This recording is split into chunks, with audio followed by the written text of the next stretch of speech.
আৰু সময়ত আমি গম নোপোৱা বাবে তৎক্ষণিক ব্যৱস্থা ল'ব নোৱাৰো আৰু এটা সময়ত মথাউৰিবিলাক ব্ৰিজ হৈ যায় আজি কেবিনেটে এটা সিদ্ধান্ত লৈছে যে প্ৰতি 10-12 কিলোমিটাৰ মথাউৰিত আমি এটা যুৱ বাহিনী গঠন কৰিম 15 জন ডেকা ল'ৰা এই 15 জন ডেকা ল'ৰাৰ কাম হ'ব যে এপ্ৰিল মাহৰ শেষৰ পৰা অক্টোবৰ পৰ্যন্ত তেওঁলোকে মথাউৰিসমূহ নিৰীক্ষণ কৰিব আৰু এই ডেকা ল'ৰা কেইজনক আমি এটা মথাউৰি কমিটি বুলি উল্লেখ কৰিছো যে এটা মথাউৰি কমিটিত 10 পৰা 15 জন ল'ৰা থাকিব যুৱক থাকিব 8 বা 12 কিলোমিটাৰ মথাউৰি তেওঁলোকে পৰ্যবেক্ষণ কৰিব স্থানীয় জলসম্পদ বিভাগৰ অভিযন্তাজনে নিৰীক্ষণ কৰিব আৰু এই ডেকা ল'ৰাখিনিক আমি গামবুটছ টৰ্চ লাইট ৰেইনকোট এইবিলাক সামগ্ৰী যোগান ধৰিম আৰু খৰটকীয়াকৈ কিবা এটা দেখিলে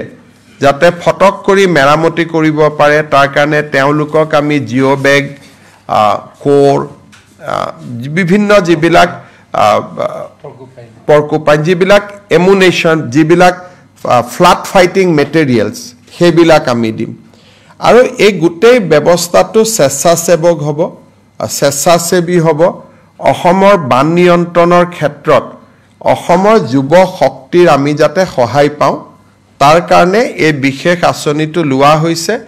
আৰু যি কেইজন যুৱ বন্ধুৱে এই কামত আমাক সহযোগিতা কৰিব অক্টোবৰ মাহত মুখ্যমন্ত্ৰীৰ স্বাক্ষৰযুক্ত তেওঁলোকক একোখন কৃতজ্ঞতাৰ পত্ৰ বিতৰণ কৰা হ'ব সো আকৌ এবাৰ কৈ দিছো যে 10 পৰা 8 পৰা 12 কিলোমিটাৰ মথাউৰি চাবৰ কাৰণে 10 পৰা 15 জন যুৱকক লৈ এটা মথাউৰি কমিটি নিৰ্মাণ কৰা হ'ব এই মথাউৰি কমিটিটো এপ্ৰিল মাহৰ পৰা অক্টোবৰ মাহলৈকে কাম কৰিব মথাউৰি কমিটিৰ সদস্যসকলক আমি গামবুটছ টৰ্চ লাইট ৰেইনকোটছ এই ধৰণৰ সামগ্ৰীসমূহ যোগান ধৰিম আৰু ফ্লাড ফাইটিং কিছু জিঅ' বেগছ কোৰ পাৰ্কুপাইন এই ধৰণৰ যিবিলাক আমাৰ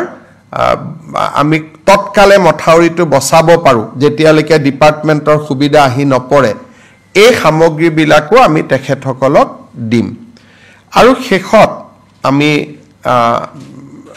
গৈ অক্টোবৰ মাহত যেতিয়া আমি বানপানী সেশন কমপ্লিট হৈ যাব তেওঁলোকক আমি একোখন কৃতজ্ঞতা পত্ৰ দিম আৰু প্ৰয়োজন অনুসৰি স্থানীয় বিধায়কসকলে তেওঁলোকক ৰাজহুৱাভাৱে সম্বৰ্ধনাও জনাব পাৰিব অসমৰ বান নিয়ন্ত্ৰণ বিভাগত মই ভাবো যে ই আমাক বহুত সহায় কৰিব কাৰণ অকণমান খবৰ পালেই আমি একোটা ডাঙৰ বিপদৰ পৰা বাচিব পাৰো খবৰ নোপোৱা কাৰণে যোৱাবাৰে বোকাখাটত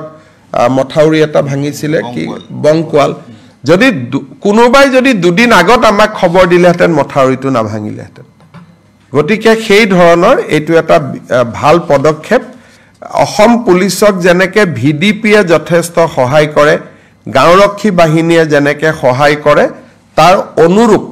এটা শক্তি এটা লাহে লাহে আমি নিৰ্মাণ কৰিম শেষলৈ গৈ মথাউৰি কমিটি বিলাকক আমি ৰেজিষ্ট্ৰেচনো কৰি দিম তেনেকে